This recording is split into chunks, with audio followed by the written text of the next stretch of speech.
From the BBC World Service, in association with ABC and All India Radio, this is Stumped. Hello and welcome to Stumped, your intercontinental hit of news, features and debate from the quirky world of cricket.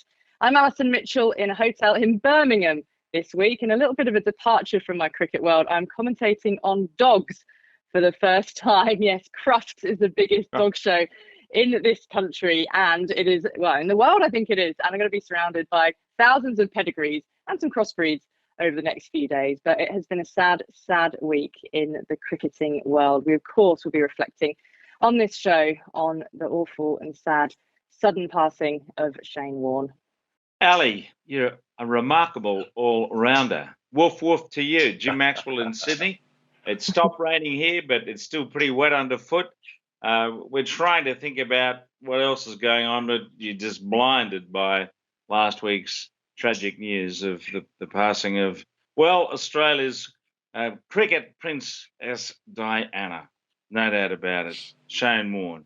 Whatever you thought of him, you had to know something about him, and he was certainly very, very popular.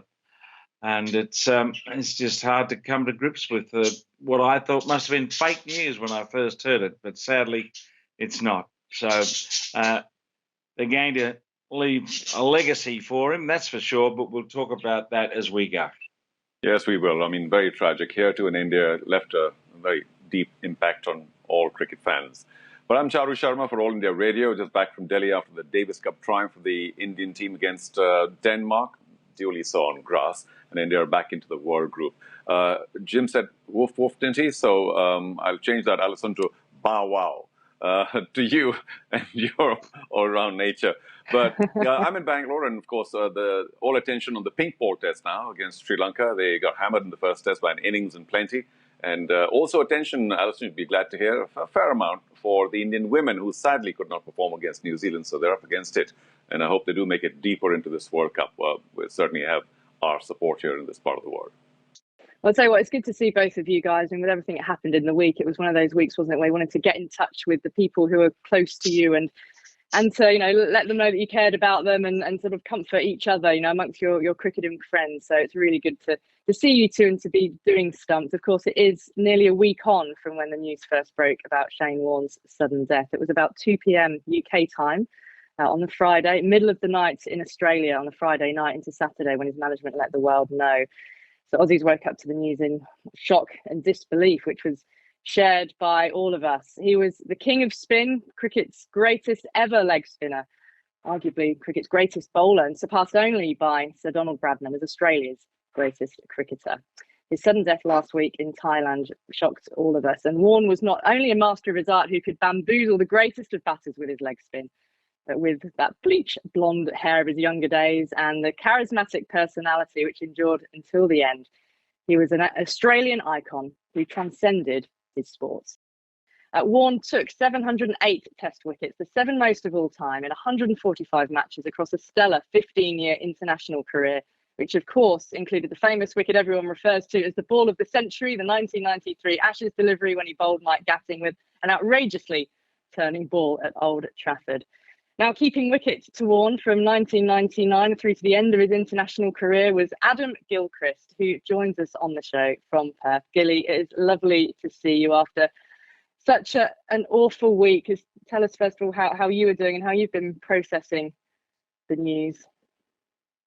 Yeah, hi, Ali, Jim, Charu, great to be seeing you and chatting with you, obviously, preferably under different circumstances into what has been quite the most unbelievable. I think I've never used that term and tried to mean it so much as of what has happened in the last 7 days. But even to this point, I think we're all still finding it hard to believe that it has happened. But look, we push on and we band together, and that's what's happened, hasn't it? The tributes, the reaching out of people of just wanting to hear each other's voice, if nothing else, has been quite remarkable. And I guess at the end of the day, Warnie liked to shock us in everything he did, and that's the way it's finished for him. But the legend will continue to grow. Yeah, you worked all summer with him in the Fox Sports commentary team. Had you spoken to him recently, just before he went to Thailand? When was the last time you had contact? Yeah, spoke to him about a week before. Obviously, was basically sitting alongside him most of the summer, and then received a text from him. Oh, look, I assume can't be more than a few hours before he passed away. He sent me a really nice message just saying, acknowledging the tribute that we've had done, and that I had the absolute honour of providing the voiceover to the pictures that our production team at Fox put together to acknowledge Rod Marsh. And that was, as I say, a really challenging thing to do, but it was a huge honour. And I think it like so many of these tributes, it came up really nicely. And Warnie messaged me just to say, well done, Church. He referred to me as Church in relation to a nickname that probably only those in the inner sanctum ever heard of, Eric Gilchurch, which a young English fan gave me way back in 1997. But it felt like a term of endearment, still does whenever anyone calls me that. So I guess that means someone knows a bit about me if they refer to me as that. So that was Warnie's way. And working with him all summer. Just reflecting on all the thoughts and around the commentary, Warnie he had such brilliance in commentary. We all joked at times that sometimes when he got onto a good point, he probably hammered the point a little bit too much. He probably went over it and backed over it and drove over it again. And everyone would laugh, sort of quietly saying, come on, Warnie, your point is brilliant, but don't go overboard. And then all of a sudden signs would appear in the change room, in the commentary box from production staff saying, just let it breathe, let it breathe. And Warnie being Warnie would turn around and go, who have they written that for? So it probably, he missed it a little bit, but gee, he was astute. He could be so brilliant, and so often was, and honest, and had an opinion. And that's what I think everyone will always allow someone to have, and that's an opinion. Whether you agree or disagree, we hope that in the societies we live in, that everyone's allowed that and entitled to it, and then hopefully it can be respected. So Warnie had all that. He was box office, wasn't he? Everything he did, whether you wanted to agree or wanted to look or not, you tend to find yourself just glancing and taking a look, just in case something magical happened. Hello, Gilly. Jim Maxwell in Sydney. Yes, it's a shock to everyone. Just talking about the relationship, I mean, you mentioned Marsh, and he had a great relationship with Dennis Lilly, Alan Knott and Derek Underwood, Ian Healy and Warne, and then you took over from Healy. Were you able to read his mind as much as Ian Healy seemed to be able to do? What was it like keeping to Shane Warne? I would hate to have got inside the mind of Shane Warne. I would have had nightmares. I wouldn't have been able to sleep. But I say that in jest. The greatest pleasure was to wicket keep to him, and then at the end of the over, I had the pleasure of standing next to him while he's at first slip. So I knew Warnie and his insights and his mindset extremely well. And you're right about that keeper-bowler relationship, Jim, particularly with Heels. I mean, Heels was another hero of mine. He was in a position that I aspired to be in. And I don't mean that in a way that, come on, get out of there. When Heels started, I looked and just thought, imagine being in that position after, Rod Marsh had been there. So I idolised Ian and then watched the work that he did with Shane. And that was the most nervous component of me moving into Test cricket, was just trying to maintain or get anywhere near that standard and that partnership that they had, because I knew how vital that partnership was for Shane, that Ian Healy's, masterful glove work was paramount importance for Warnie to succeed the way he did. I could pick Warnie out of the hand. I don't think he would ever have said that he was a difficult bowler to pick, but there's a big difference between reading him and then being in the right position, either to hit it or to wicket keep to it. So, that's what I worked hardest at, just trying to get that right. And it took a little bit of time, although, look, every batter talks about 100 on debut. I didn't get that. I got better. I got a leg side stumping off Shane Warne on debut. So that was good enough for me. I wouldn't say I was perfect to Warnie right from test one. I learned a great deal, but it was, again, the highlight, and to have affected 59 dismissals in partnership with Shane, which I think is the most that he had in partnership with any wicketkeeper. Well, there's only two of us really. So, yeah, that was a huge thrill and pleasure. Both of you, Gilly, you and Warne, enjoyed glittering careers. You truly did. And you were together for a very long time, on the field for many years, and then in the commentary box as well. Now, people grow, change, evolve. Give us a sense of how this whole relationship withstood the test of time. Yeah, it was often a talking point among many about Warne and my relationship. There was times where we challenged each other and we didn't see eye to eye. Well, I'll say this right. I never had an argument with Warne. He stood there and fully argued with each other. There was never a time of that. I'm not particularly a confrontational person, so I never had a desire that. As I say, he was already a legend in my eyes before I even got alongside him as a teammate. So it was a bit of a buzz. But we had a bit of conflict in a couple of Shield games where he said some things to me, and in time, and as you say, Charu, over relationships, they evolve and you have opportunities to discuss and go back and revisit things. And there was one particular Shield game where Warne really ripped into me, and in hindsight, talking with him about it, he just was saying that one, he targeted me as a dangerous opponent, and I learnt that throughout his career. I think almost one of the greatest signs of respect from Shane Warne was that if he was going to have a crack at you as an opponent, he probably respected you. He feared you as a cricketer, that you might be able to do some damage against him or his team. So that was his defence mechanism or his way to try to counter it. And I'll say this, I wasn't the only person who didn't see eye to eye with everything with Warne.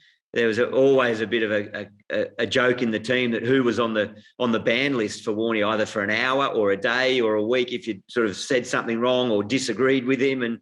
And that was the nature of the beast. But there was something so compelling and intriguing about Warne that you wanted to always stay interested. And again, I'm not talking about massive blow-ups, but he'd just come around easily and next minute you'd be joking about it and laughing about it. The next Boxing Day test will surely be an emotional time. There'll be a huge gap, in the commentary box with you guys. But having the Great Southern Stand named after him, did you like that when you first heard that was going to happen? I actually couldn't believe it hadn't happened earlier. I really couldn't. It's sort of like, well, of course that's what it should be called. But it's hard to even think what it's going to be like not having that presence in and around the media centre or out on the field or whatever, or commentary in the press, headlines.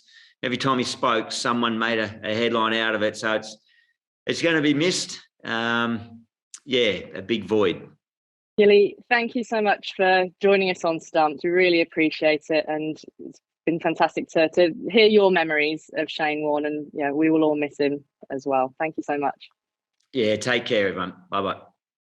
As Adam Gilchrist, of course, former Australia keeper and teammate of Shane Warne.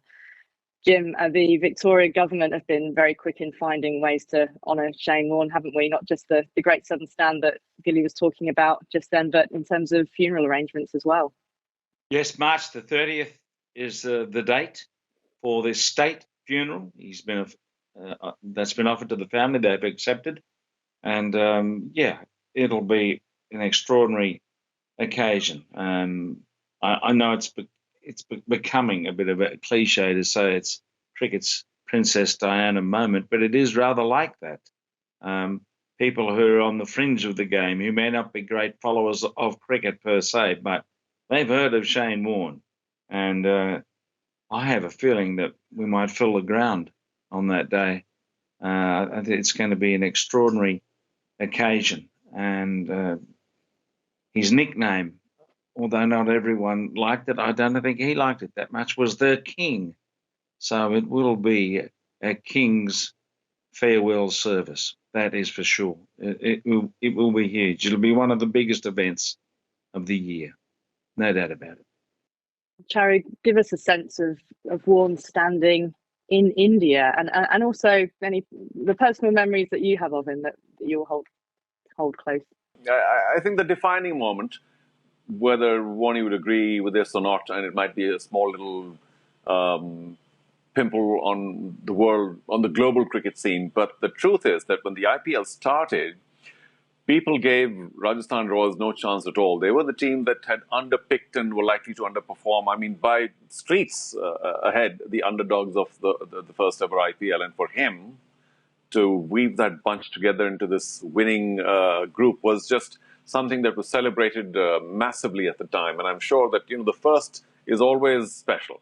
And people remember still the fact that Shane Warne put this bunch together and took the first ever IPL title, even though he was perhaps slightly beyond his playing days those days. But that will be the big one that Indians will remember Shane Warne by, the fact that he came and he skippered a team, and also the fact that he bonded so well, but not just the stars of the team. I think Gilly was talking about it a little earlier. He had different relationships with different people. And to the lesser stars of Rajasthan Royals then, and a little later as well, the fact that he would go to their home and eat for them and share very special personal time with just the junior-most members of the team, I think that's what elevated him to well beyond the fact that he was one of the best spinners in the world. I was always working for different networks. I was commentating for the BBC or ABC at 7 in Australia, and he was always Sky and Fox or 9. But yeah, a World Cup in 2014 in Bangladesh, I commentated alongside him, and he commentated on the women's semis and final.